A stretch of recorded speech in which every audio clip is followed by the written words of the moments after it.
Give it to me like.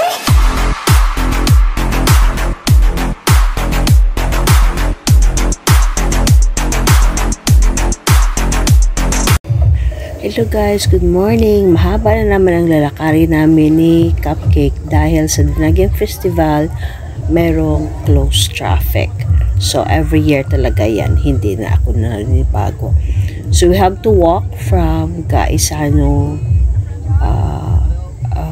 city or from Fords Bridge going to the city.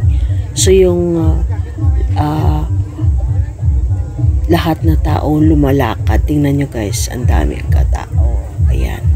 So dumagsa talaga yung maraming tao mula sa iba't ibang lugar para lang manood ng Dinagyang Festival at saka punta rin of course sa food festival.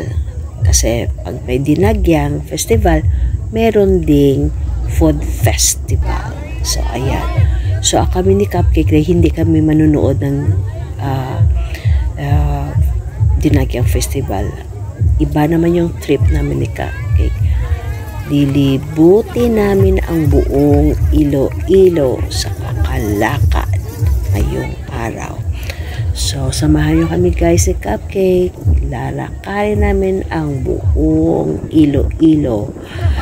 Tingnan namin kung gaano kadami yung mga tao ngayon. Ayan, tingnan nyo. Sobrang daming taong lumalakad.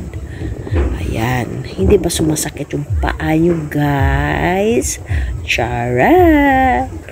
Ayan guys, so dumagsa. Tingnan nyo, dami-daming tao just to witness the Dinagyang Festival 2024. Ayan yan guys, yung mga warriors. O wave ka pa dyan. Akala mo artista ako, ano? Ayan guys, so samahan nyo kami ngayong araw ni Cupcake. Lilibutin natin na ang buong Iloilo City. Ayan, kasi walang sasakyan, close traffic, bawal pumasok yung mga sasakyan ngayon dito sa buong city ng Iloilo. Kaya lalakarin namin, magsusurvey kami o marites kami ni Cupcake ngayong araw. Tingnan namin kung gaano kadami. Ayan, dami na nga eh. O ayan, sikip-sikip na ng daanan. Ayan guys, ayan. So itong tao guys, so nakita yun na mamula doon sa Fords Bridge hanggang sa city proper talaga ng Iloilo City. Ganito kadaming tao. So walang sasakyan na makapasok. Ayan, tingnan nyo guys, yung mga warriors, kasi tapos na yung dance performance, pakalat-kalat lang sila guys sa kalye to take picture with some people that they want to take picture with them. Dami naman kikitain nila ngayong araw. Use their costume, taking picture sa mga tao. Ayan guys, ayan, nakatayo sila.